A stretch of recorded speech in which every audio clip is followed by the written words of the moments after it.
বগলীৰ মৰণ মাছ কাছৰে ভৰি থকা এখন বিলৰ পাৰত এটা ধূৰ্ত বগলী বহুদিন ধৰি বাস কৰিছিল। বিলখনৰ মাছ কেঁকুৰা আদি খাই খাই সি অন্য ঠাইত যাবলৈ মন কৰা নাছিল। সময়ৰ লগে লগে বিলৰ পানী শুকাই যাবলৈ ধৰিছিল। আনহাতে বয়সৰ হেঁচাত বগলীটোৱেও মাছ ধৰিবলৈ অসমৰ্থ হৈছিল। ফলত বগলীটোৱে প্ৰায়ে এঠাইত জোপোহা মাৰি বহি থাকে। তেনেকৈ বহি থকা দেখি এটা কেঁকুৰাই তেনেকৈ বহি থকাৰ কাৰণটো জানিব বিচৰাত বগলীয়ে বৰ দুখ মনেৰে ক'লে, মই আচলতে তোমালোকৰ কথা ভাবিয়ে এনেকৈ দুখ মনে বহি আছো। তোমালোকে হবলা নাজানা যে তোমালোকৰ বহুত দুখৰ দিন সমাগত। এইখন বিলৰ মাছ কাছ আৰু কেঁকুৰাবোৰৰ মৰণ আহি আছে। কিছু মাছমৰীয়াই আজি ৰাতিপুৱাই কৈ থকা শুনিছো যে সিহঁতে খুব সোনকালে জাল পল আৰু বিলখনৰ মাছ কাছবোৰ ধৰিব। বগলীটোৰ কথাবোৰ অতি শীঘ্ৰে বিলটোত প্ৰচাৰিত হৈ যোৱাত মাছ কাছবোৰৰ মাজত সোৱাদোৱা লাগিল। সিহঁতে বগলীৰ ওচৰৰ পৰা আহি তাৰ পৰা পৰিত্ৰাণ পোৱাৰ উপায় বিচাৰিলে।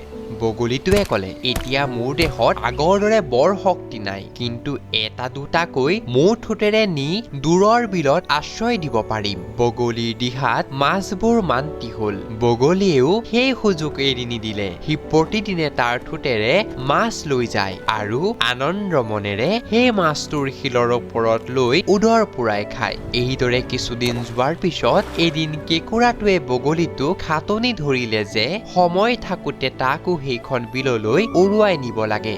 বগলীয়ে ভাবিলে, বহুদিন মাছৰ সোৱাদ ললো, এবাৰ কেঁকুৰাৰ সোৱাদ লব পাৰিলে বেয়া নাছিল, গতিকে সেই সুযোগ এৰি দিয়া বেয়া হব। সেইকাৰণে বগলীটোৱে কেঁকুৰাৰ কথাত মান্তি হল আৰু তাক এদিন উৰুৱাই লৈ গল। যথা সময়ত কেঁকুৰাটোৱে বিলখনৰ কথা সোধাত বগলীটোৱে তাৰ অভিসন্ধিৰ কথা জনালে। বগলীৰ অভিসন্ধি বুজিব পাৰি কেঁকুৰাই তাৰ ডিঙিত তাৰ তীক্ষ্ণ নখেৰে চেপি ধৰিলে। এটা সময়ত কেঁকুৰাৰ তীক্ষ্ণ নখৰ চেপাত ডিঙি ফুটি বগলীটো মৰি থাকিল। পিছত কেঁকুৰাই সকলো ঘটনা মাছবোৰক বিৱৰি কোৱাত মাছবোৰে তাক ধন্যবাদ জনালে।